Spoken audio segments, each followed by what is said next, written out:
जो रूट के धैर्य और गेंदबाजों के दम पर इंग्लैंड की शानदार वापसी। सीरीज 1-1 से बराबर कार्डिफ, सोफिया गार्डन्स। भारत और इंग्लैंड के बीच खेली जा रही 3 मैचों की वनडे सीरीज का दूसरा मुकाबला बेहद रोमांचक रहा।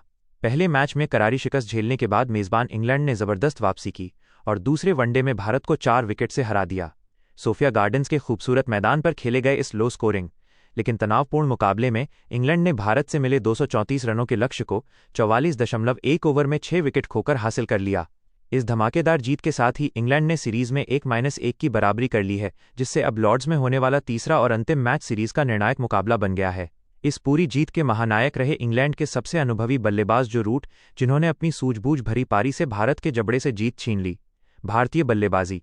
अच्छी शुरुआत के बाद ताश के पत्तों की तरह बिखरा मध्यक्रम। मैच की शुरुआत में टॉस भारतीय कप्तान के पक्ष में रहा। भारत ने बिना किसी हिचकिचाहट के पहले बल्लेबाजी करने का फैसला किया। भारतीय टीम के शीर्ष क्रम ने इस फैसले को सही साबित करने में कोई कसर नहीं छोड़ी। सलामी बल्लेबाजों ने टीम को एक सधी हुई शुरुआत दी। इसके बाद क्रीज पर आए रन मशीन विराट कोहली और फॉर्म में चल रहे श्रेयस अय्यर ने इंग्लैंड के गेंदबाजों को बैकफुट पर धकेल दिया। दोनों ही बल्लेबाजों ने मैदान के चारों तरफ शानदार शॉट्स लगाए। विराट कोहली ने क्लासिक बल्लेबाजी का नज़ारा पेश करते हुए 65 रनों की बेहतरीन पारी खेली। दूसरी छोर से श्रेयस अय्यर ने भी उनका बखूबी साथ निभाया और 66 रनों का महत्वपूर्ण योगदान दिया। एक समय भारतीय टीम बेहद मजबूत स्थिति में दिख रही थी, जब स्कोरबोर्ड पर 100 रन से अधिक का स्कोर था और सिर्फ 1 विकेट गिरा था। उस वक्त ऐसा प्रतीत हो रहा था कि भारतीय टीम आसानी से 280 या 300 रनों के विशाल स्कोर की तरफ बढ़ रही है। Turning point. भारत का स्कोर जब 1 विकेट पर 100 जोड़ रन था, तब लग रहा था कि मैच भारत की मुट्ठी में है।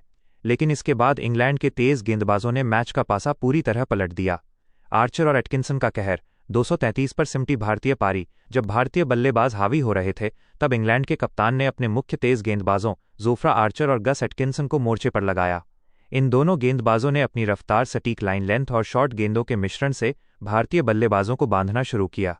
विराट और श्रेयस के आउट होते ही भारतीय मध्यक्रम और निचला क्रम ताश के पत्तों की तरह ढह गया। कोई भी बल्लेबाज क्रीज पर टिकने का साहस नहीं दिखा सका और टीम ने नियमित अंतराल पर अपने विकेट गंवाए। जोफ्रा आर्चर ने अपनी घातक गेंदबाजी से 3 विकेट चटकाए, जबकि गस एटकिंसन ने भी धारदार गेंदबाजी करते हुए 3 विकेट अपने नाम किए। इन दोनों की जुगलबंदी के सामने भारतीय टीम पूरे 50 ओवर भी नहीं खेल सकी और 44 ओवर में महज 233 रनों पर ऑल आउट हो गई। इंग्लैंड की पारी। शुरुआती झटके और जो रूट की दीवार। 234 रनों के अपेक्षाकृत छोटे लक्ष्य का पीछा करने उतरी इंग्लैंड की शुरुआत भी अच्छी नहीं रही। भारतीय तेज गेंदबाजों, विशेषकर जसप्रीत बुमराह ने शुरुआती ओवरों में कसी हुई गेंदबाजी की और इंग्लैंड के सलामी बल्लेबाजों को जल्दी पवेलियन भेजकर मैच में रोमांच पैदा कर दिया। एक समय इंग्लैंड की टीम भी दबाव में नजर आ रही थी और भारतीय खेमे में जीत की उम्मीदें जाग चुकी थीं। लेकिन भारत की राह में सबसे बड़ी दीवार बनकर खड़े हुए जो रूट ने अपने विशाल अनुभव का इस्तेमाल करते हुए एक छोर को मजबूती से थाम लिया। उन्होंने विकेट की कीमत समझी और जोखिम भरे शॉट्स खेलने के बजाय सिंगल्स और डबल्स पर ध्यान केंद्रित किया। रूट को मध्यक्रम में विल जैक्स और ऑलराउंडर सैम करन का अच्छा साथ मिला।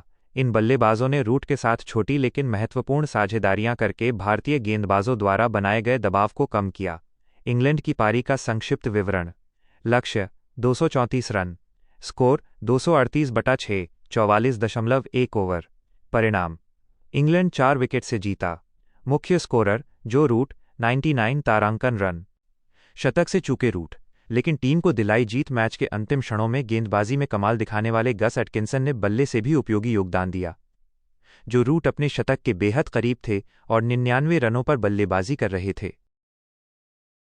हालांकि टीम को जीत के लिए केवल कुछ ही रनों की दरकार थी और एटकिंसन ने मौका देखते ही एक शानदार चौका जड़कर इंग्लैंड को 44.1 ओवर में जीत की दहलीज के पार पहुंचा दिया। जो रूट भले ही अपने व्यक्तिगत शतक से महज 1 रन दूर रह गए, लेकिन उनकी ये नाबाद 99 रनों की पारी किसी भी शतक से कहीं बढ़कर थी। इस मैच जिताऊ और धैर्यपूर्ण पारी के लिए उन्हें प्लेयर ऑफ द मैच के पुरस्कार से नवाजा गया। भारतीय टीम के लिए सीख और आगे की राह। इस हार के बाद भारतीय टीम प्रबंधन और कप्तान को अपनी बल्लेबाजी रणनीति पर गंभीर आत्ममंथन करना होगा। मैच का विश्लेषण किया जाए तो ये साफ है कि शीर्ष क्रम की शानदार शुरुआत के बाद मध्यक्रम का गैर जिम्मेदाराना प्रदर्शन हार का मुख्य कारण बना। भारतीय गेंदबाज जसप्रीत बुमराह और अन्य ने शुरुआत में अच्छी कोशिश जरूर की, लेकिन बीच के ओवरों में वे जो रूट को परेशान करने में पूरी तरह नाकाम रहे। पिच पर कोई खास मदद न होने के कारण स्पिनर्स भी प्रभावहीन दिखे। यदि भारतीय टीम ने बल्लेबाजी के दौरान 30-40 रन और बनाए होते और स्कोर 260 या 270 तक पहुंचता, तो मैच का नतीजा निश्चित रूप से भारत के पक्ष में हो सकता था। लॉर्ड्स में होगा महामुकाबला। इस जीत के साथ इंग्लैंड ने न सिर्फ सीरीज में वापसी की है, बल्कि उनका खोया हुआ आत्मविश्वास भी लौट आया है। अब क्रिकेट प्रेमियों की नज़रें ऐतिहासिक लॉर्ड्स मैदान पर होने वाले तीसरे और अंतिम वनडे मैच पर टिकी हैं। भारत जहां पहले मैच की गलतियों को सुधार कर सीरीज पर कब्जा करना चाहेगा, वहीं इंग्लैंड अपनी इस विजयी लय को बरकरार रखकर घरेलू दर्शकों के सामने ट्रॉफी उठाना चाहेगा।